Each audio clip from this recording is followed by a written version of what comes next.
योगी ने यूपी के सीएम के तौर पर दूसरी बार ली शपथ। कार्यक्रम में कई बड़ी हस्तियां हुई शामिल। झारखंड और बिहार के बीच गंगा नदी में नियंत्रित हुआ जहाज, पत्थर से भरे ट्रक किए गए थे लोड, 10 लोग पानी में डूबे। महंगाई से पड़ोसी देश श्रीलंका में बुरा हाल, चीनी 300 रुपए और चावल 500 रुपए किलो के पार। आजादी के बाद सबसे बुरे दौर से गुजर रहा है श्रीलंका। नमस्कार, मैं हूं संजय सेठी, आप देख रहे हैं जेसीडी टाइम्स। सीएम योगी ने यूपी के मुख्यमंत्री के तौर पर दूसरी बार शपथ ले ली है। ये पहली बार हुआ है कि एक सीएम ने जीतकर दूसरी बार शपथ ली हो। उनके इस कार्यक्रम में पार्टी के केंद्रीय नेतृत्व के अलावा कई बड़ी हस्तियां भी शामिल हुई। झारखंड के साहिबगंज और बिहार के कटिहार जिले के बीच गंगा नदी में एक मालवाहक जहाज अनियंत्रित हो गया। जहाज पर करीब 16 ट्रकों में स्टोन भरा था। इसके साथ ही सभी ट्रक ड्राइवर और हेल्पर भी जहाज में सवार थे। हादसे में जहाज के कैप्टन दल के सदस्यों और ट्रकों के ड्राइवर समेत 10 लोग डूबने की आशंका है। पुणे से सटे पिंपरी में एक बिल्ली की वजह से 100 करोड़ रुपए का नुकसान का दावा किया जा रहा है। बताया जा रहा है कि एक बिल्ली पावर ट्रांसफार्मर के अंदर फंस गई थी। इसी वजह से 75 प्रोडक्शन यूनिट में से 8 घंटे काम ठप रहा। महेंद्र सिंह धोनी ने चेन्नई सुपर किंग्स की कप्तानी छोड़ दी है। उनकी जगह रविंद्र जडेजा टीम की कमान संभालेंगे। माही की कप्तानी में चेन्नई ने 4 बार आईपीएल खिताब जीता था। धोनी 14 साल से चेन्नई सुपर किंग्स के साथ कप्तान थे। इससे पहले धोनी ने दिसंबर 2014 में और जनवरी 2017 में वनडे और टी20 की कप्तानी छोड़कर सबको चौंका दिया था। हमारे पड़ोसी श्रीलंका में भूख से बुरा हाल है। वहां 1 किलो चीनी 290 रुपए में, 1 किलो चावल 500 और 400 ग्राम मिल्क पाउडर 790 रुपए में बिक रहा है। इतना ही नहीं, पेट्रोल के दाम 50 रुपए और डीजल के दाम 75 रुपए तक बढ़ चुके हैं।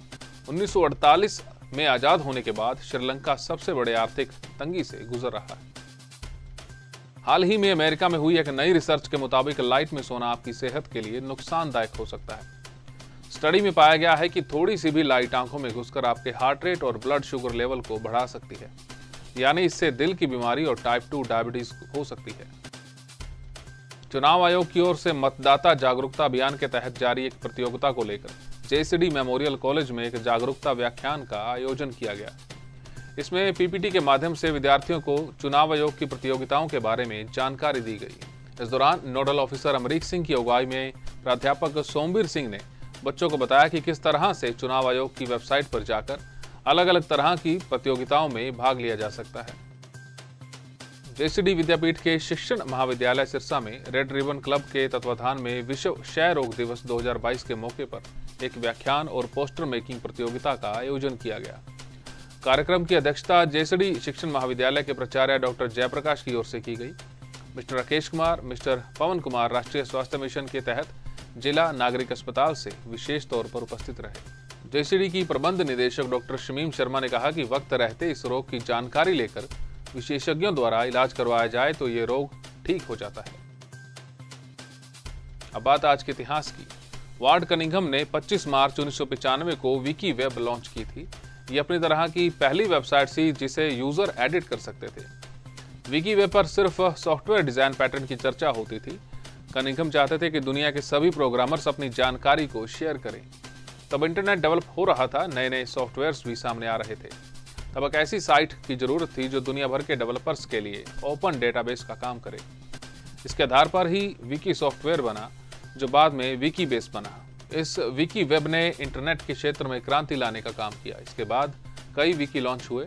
कुछ लोगों ने कनिंघम की साइट की क्लोन भी बनाई, पर 2001 तक कंप्यूटर प्रोग्रामर्स के सर्कल के बाहर इस टेक्नोलॉजी को ज्यादा पहचान नहीं मिल सकी।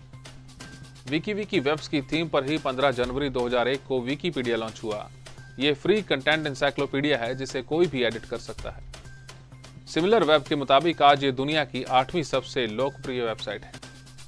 हमारी इस खास पेशकश में फिलहाल इतना ही। देश और दुनिया की तमाम जानकारियों के लिए आप देखते रहिए जेसीडी टाइम्स।